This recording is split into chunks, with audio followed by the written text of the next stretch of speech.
आज हम लोग करेंगे last item of this chapter, Stokes theorem. Stokes theorem जो है it gives A relationship between line integral and surface integral. इसके पहले पढ़े थे गॉस डाइवर्जेंस, जो सरफेस में और वॉल्यूम में बताता है रिलेशन, और ये बताता है लाइन इंटीग्रल में और सरफेस इंटीग्रल में। तो this theorem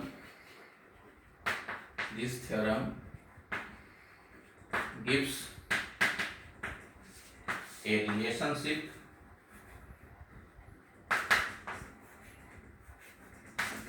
between line integral and surface integral.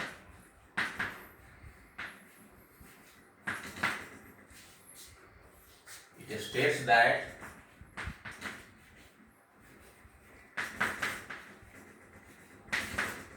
Integral C F dot D R, यही है F dot D R line integral. तो work done this is equal to double integral over S curl F dot N ds, where F is a continuous differentiable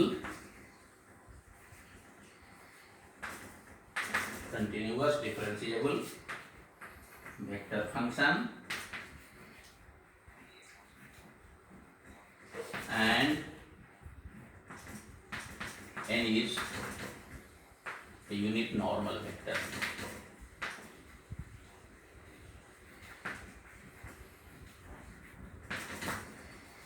Here relation integral over C F dot dr, total work done चाहे line integral, this is equal to surface integral over S curl F का मतलब del cross F, मैंने बताया था। Divergence का मतलब del dot F, curl F का मतलब del cross F dot N ds, ये रिलेशन है। This is Stokes theorem. अब इसका यूज करके प्रॉब्लम सॉल्व कर। Now example based on Stokes theorem. सवाल है verify Stokes theorem for the function for the vector function f is equal to y square i plus x square j minus x plus zk, where c is the boundary of the triangle कुछ vertices are 0 0 0 1 0 0 and 1 1 0। ये triangle इसी में ये close कर रहा है triangle. एक point है x वर्टेक्स है 0 0 0, एक वर्टेक्स है 1 0 0, एक वर्टेक्स है 1 1 0। ये ओरिजिन हो गया। ये पॉइंट x एक्सिस पर है, y और कोऑर्डिनेट ऑफ z कोऑर्डिनेट 0 होता है, और ये पॉइंट है xy प्लेन में जहाँ की z 0 होता है, तो 1 1 0। तो ये 1 1 0 ये होगा, 1 0 0 ये पॉइंट होगा, और 0 0 0 ये पॉइंट होगा। ये मान लो कि ये C1 लाइन है, ये C1 है, ये C2 है, ये C3 है। तो टोटल वर्क डन निकालने के लिए हमको निकालना पड़ेगा शुरू का, जैसे हमको we are required to prove that here it is to be proved that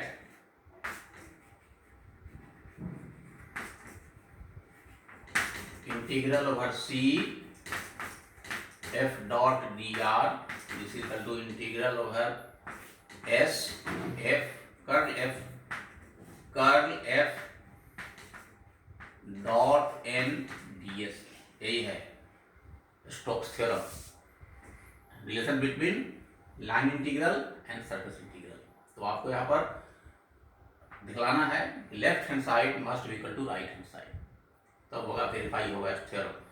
इसको वेरीफाई करने के लिए पहले आपको लेफ्ट साइड निकालना है, फिर राइट साइड निकालना है, दोनों को इक्वल शो करना पड़ेगा। लेफ्ट निकालने के लिए अलोंग C का 3 खंड है, C1 C2 C3, तो आपको F डॉट dr निकालना पड़ेगा C1 के तरफ, फिर C2 के तरफ, फिर C3 के तरफ। तीनों को ऐड कर देंगे तो निकल जाएगा integral F dot dr along the curve C। तो F इक्वल टू नाउ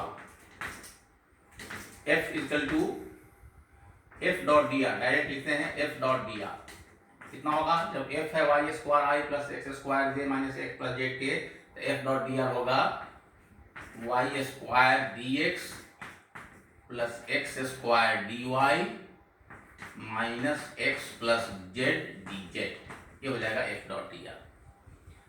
अच्छा, अब for line integral, for line integral अब पहला कीजिए अलोंग C1, C1 के तरफ क्या है, तो y इक्वल टू 0 है तो dy भी 0 होगा, z इक्वल टू 0 है तो dz भी 0 होगा इस C1 के तरफ। तो integral over C1 f dot D are, इसी f डॉट डी आर के वैल्यू में dy भी 0 dz भी 0 और y भी 0, y equal to 0, dy equal to 0, dz equal to 0, तो ये हो जाएगा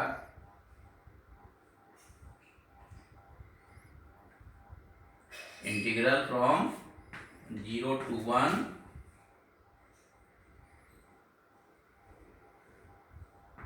0 dx plus X square into 0 minus X plus 0 into 0, तो ये पूरा 0 हो गया। This is F dot D R equal to 0 along C1।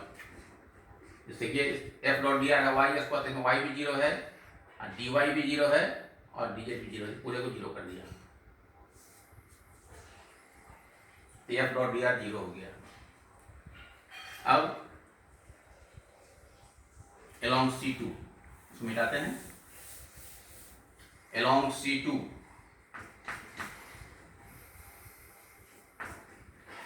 C2 की तरफ देखिए क्या होगा, x बराबर 1 है, ये लाइन जो है this is parallel to y axis at a distance 1 from origin, ये लाइन है x बराबर 1, along C2 x equal to 1 है तो dx कितना के बराबर हो जाएगा, 0 हो जाएगा और dz भी कितना होगा, इसमें 0 होगा, dz इक्वल टू 0, तो क्या होगा, therefore integral over C2 f dot D are, ये कितना का बराबर होगा यहाँ से, तो dx ये 0 हो गया, dy है x square dy integral from, इसका भी है कहाँ से कहाँ तक, तो 0 to 1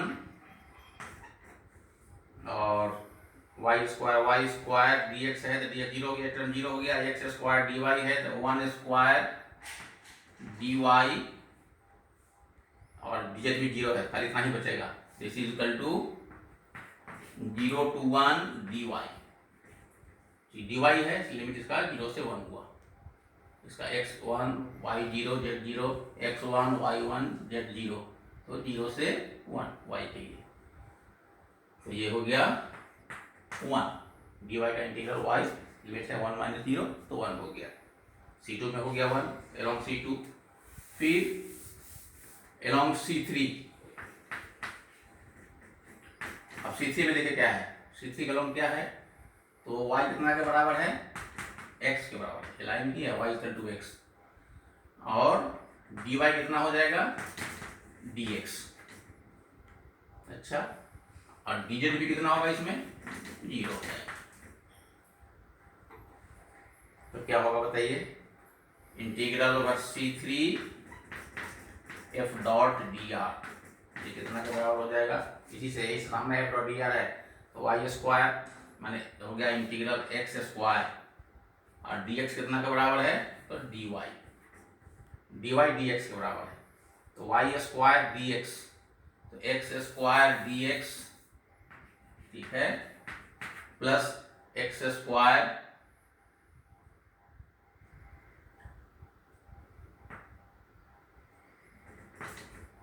dy कितना बराबर है dx के, तो दो बार x y बराबर x करेंगे तो एक्स स्क्वायर dx, x बराबर y करेंगे तो फिर या एक्स स्क्वायर dy करेंगे dx तो एक्स स्क्वायर dx, दो बार 2x स्क्वायर dx हो जाएगा, दिस इक्वल टू 2 और इसमें लिमिट कहाँ से कहाँ तक होगा, तो यहाँ 1 to 0, 2 into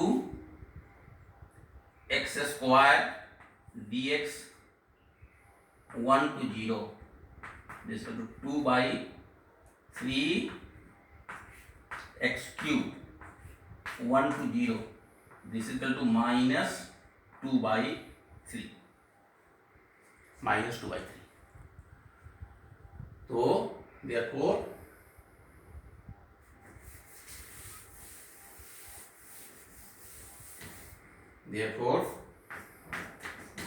integral over C F dot D R कितना के बराबर होगा, integral over C1 F dot D are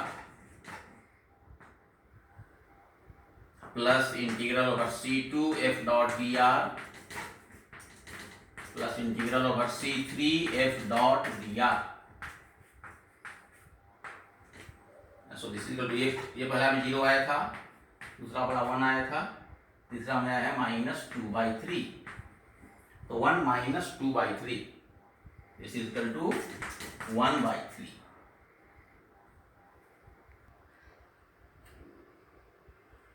and this is your Z axis which is perpendicular to X and Y.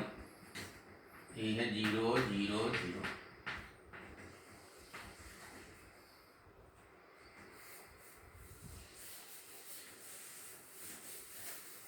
अब राइट हैंड साइड के लिए F कितना होगा, curl F कितना होगा, कर्ल एफ का मतलब होता है डेल क्रॉस एफ.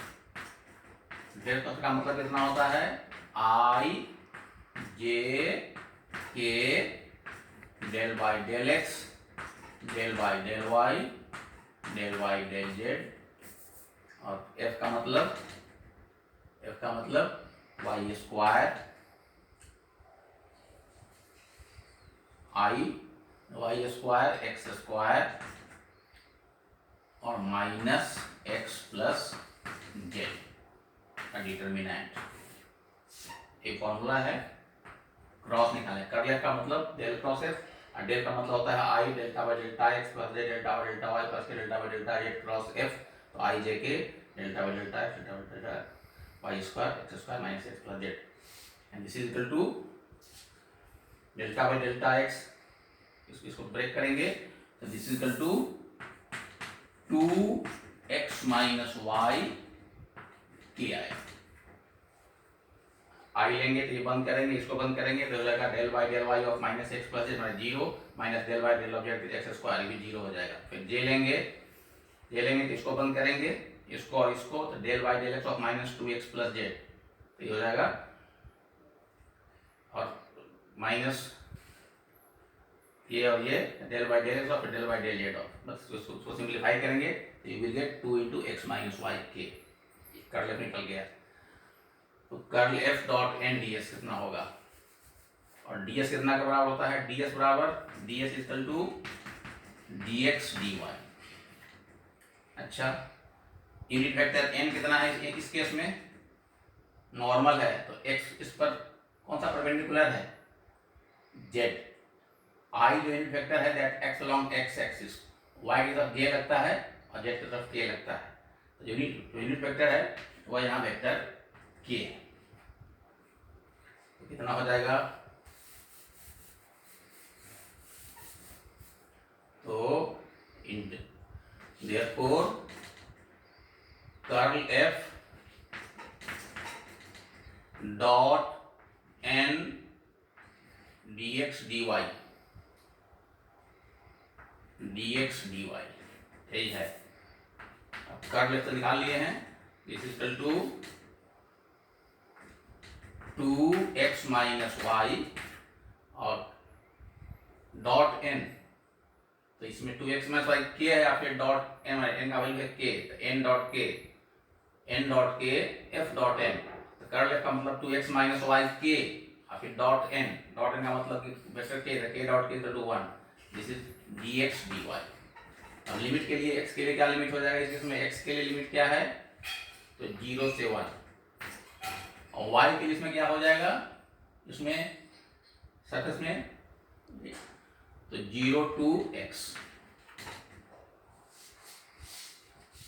तो this this will be equal to 2 बाहर निकाल लेंगे 0 to 1 और X Y minus Y square by 2, ये लिमिट हो गया इसका 0 to x dx।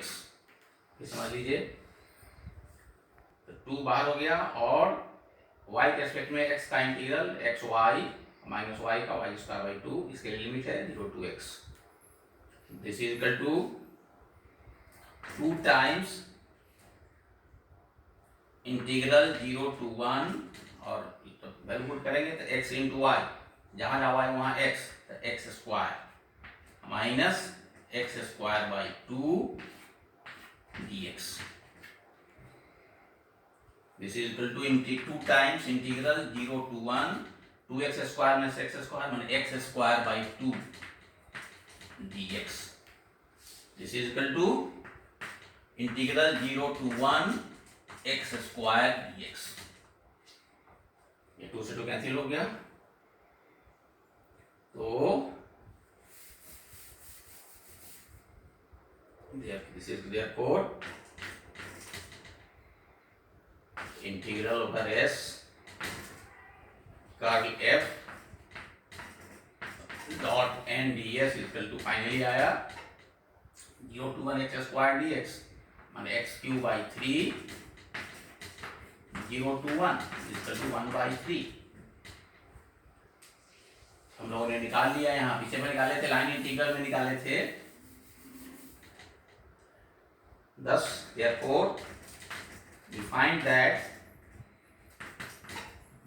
that integral over c f dot dr this is equal to 1 by 3। फिर integral over s curl f dot n ds this is also equal to 1 by 3।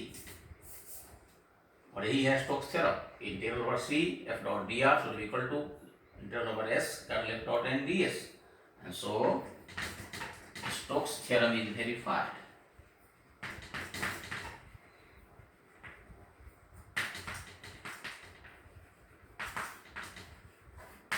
बस अब Stokes theorem पर 2 example और लिखे हैं, example 2 example 3, इसको आप लोग सॉल्व कर लीजिएगा और फिर इसी के साथ हम लोग का सिलेबस आज कंप्लीट हो गया।